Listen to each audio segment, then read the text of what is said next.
everybody, and welcome to Home Office Ergonomics 101. I'm Joni Garcia, physical therapist assistant and office ergonomics specialist, and today I'm going to show you some tips to make your office a little bit more comfortable. We'll be using a kitchen table and a kitchen chair, but a lot of the concepts that you learn today you'll be able to carry on to your actual office or your home office if you have one. So the first thing that you'll need today is a kitchen chair, a bungee cord, and a towel. So what we're going to do is put the bungee cord into the towel, and then we're going to roll that over the towel. You might find that your bungee cord is a little bit too long, so you might need to put a knot in the bungee cord at the end. Now what you want to do is make your towel flush with your chair. And we're going to be making a lumbar support for this kitchen chair. I'm going to have a seat. I'm going to move this lumbar support a little bit higher to my lumbar spine, which is kind of like the low part of the spine. The other thing that you could do with this lumbar support is make a thoracic support. So you can kind of come up a little bit. And what that does is it gives you a little bit of support in the middle of your back. So this is kind of what's called the thoracic spine, right in through this area here. What that does is it helps to push your chest out a little bit in order to keep your ear in line with your shoulder. That will help to take a little bit of strain off of your neck. Now, as you might be able to see in the video, my feet are a little bit high and not flat on the floor. So if that's the case for you, what you can do is get a pillow, put it on the floor, and that'll help you get your feet more flat. What you're looking for in your hips is that you have a 90-degree angle or a little bit more open. So if you're a little bit taller, what you can do is sit on the pillow to open up that range of motion. What you don't want, though, is that your hip is a little bit too high and putting a lot of compression on that joint there, which can lead to hip pain and also some lumbar pain. Now, some of you guys are fortunate enough to have an office chair, so I'm going to show you some of the features on that. So this is a typical office chair. And what I like you to do is make sure that your chair is set at a level where your feet are flat on the floor. There's also a lumbar support that you might be able to adjust so you can move this part of the chair up or down. But the one thing that people often don't know about is the seat pan depth. So this is what's called the seat pan. And you might see a lever on the chair that says seat pan or depth. And what that does is it helps to take a little bit of pressure off of the back of the knee. So a lot of times people will come to me and say they have a lot of knee pain. And when I go do an office ergonomic assessment, I realize that the back of the chair is actually hitting the back of the knee. So you want to have 2 fingers depth here, a little bit of space, 2 fingers space here to avoid what we call contact stress. The other thing that you could try also is maybe putting a pillow or a towel back here in order to push your legs up a little bit so you're not getting that pressure from the back of your knee and the chair. All right, so now what we're going to do is we're going to actually marry our chair to the table. One thing though I wanted to mention to you guys before we go back to the table is you want to make sure that your armrests are about 90 degrees or a little bit lower than that. This chair had static armrests, so I took them off, but you want to make sure that you don't you don't want to cause any sort of safety issue if you take the armrest off. So make sure that if you take the armrest off, it doesn't mess with the integrity of the chair. So you want to make sure you have that 90-degree angle or a little bit lower. You don't want dinosaur arms because that could put a lot of pressure on your elbows and also your wrists. So now let's go to our marriage ceremony. So I'm going to take you guys to our kitchen table.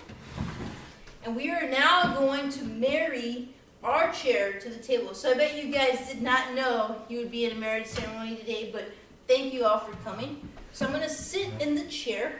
I'm going to move my lumbar support a little bit here to where it's comfortable. And then I'm going to come to my desk. Some of you are going to have a perfect marriage. Everything is going to look great. You're going to feel comfortable. Things are good. But some of us are going to be a little bit too short for the table or a little bit too tall for the table. So if that's the case, what you want to do is get 2 books that are about the same height. So you can see these are about the same height here. And move your computer back a little bit put your books in front of the computer, and hopefully you guys have some sort of a keyboard that you can use. So we're going to use a keyboard here. This is for my tall people, people that are really tall and where the table is too low for them to be comfortable. We're going to put the mouse on the side here, and we're going to have a setup to where we're a little bit higher. So if I'm a little bit taller, I'll be more comfortable here. One thing that you're looking for is that you make sure that your upper trap, this muscle right here, is not too high. So I'll show you here. So it shouldn't be high like this. It should just be down and relaxed. So we're going to come here, and what you'll find is that you probably are going to have to move that monitor up. We'll talk about that in a few more minutes here. If you look at me, you'll see that I'm a little bit too low. So what I can do to compensate for that is I can put a pillow underneath my legs, and that'll help me get into that 90-degree position with my hips. But I'm still a little bit too low. So then what I can do is get another pillow,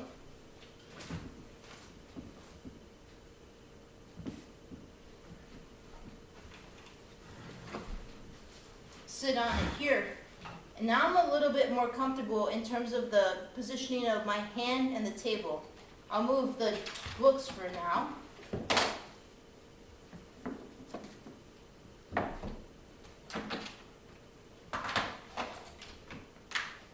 And you can kind of see that this is a little bit better. But I have some other tip that will help you a little bit more, and that's using an ironing board. So if you have an ironing board, this will really help out and make you more comfortable at your desk. So I'm going to move my chair back a little bit, and I'm going to bring the ironing board.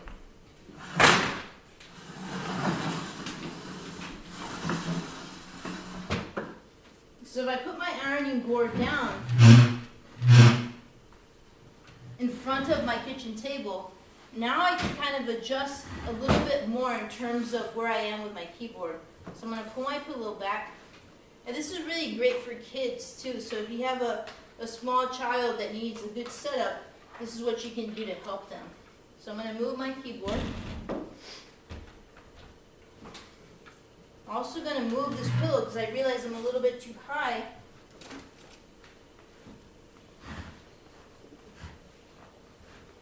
And I'm going to get my lumbar support a little bit higher.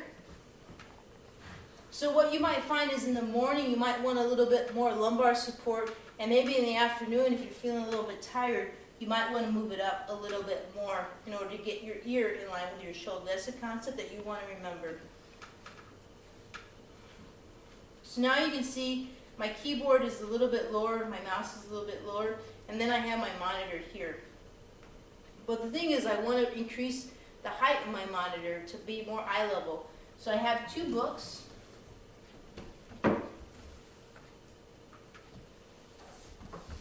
I'm going to put my books on top of each other, and that'll help give me a little bit more level with my eyes so I'm not tilting down too much. And then the other thing you're looking for is the distance between your monitor and your eyes. So you want that to be about an arm's length away. So as you can see here, there's a lot of space between my fingers and my monitor. So I'm going to move my monitor closer to me, right about so. And that's going to help me in order to get a little bit less strain in my eyes. The other thing you can also do is increase the text size. So instead of 100%, you could try doing 110% or so. Now, if you only have a laptop, maybe you have a desktop monitor. So I'm going to show you how to set that up. So what you want to do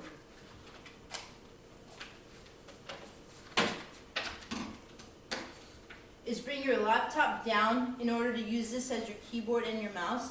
And you want to use your monitor to give you that feel that you need. So you can bring your laptop down, you can adjust your ironing board as needed, and then you can use your monitor or maybe your TV screen in order to give you that leveling that you need to be comfortable.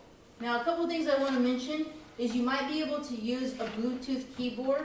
So maybe you have one of these laying around.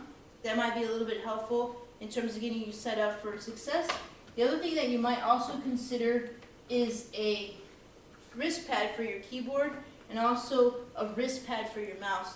Now, if you don't have these things, one thing that you could try is using a towel. So you roll up a towel, put 2 rubber bands on the side, and that can get you a little bit more comfortable. So to end this video, a couple concepts that you want to remember are elbows at 90 degrees or a little bit lower. And also you want to remember that your hips are going to be at 90 degrees or a little bit lower. Finally, you want to make sure that your glare on the screen is not too intense. So in this case, I turn the monitor away from the windows to make the eye strain a little bit less.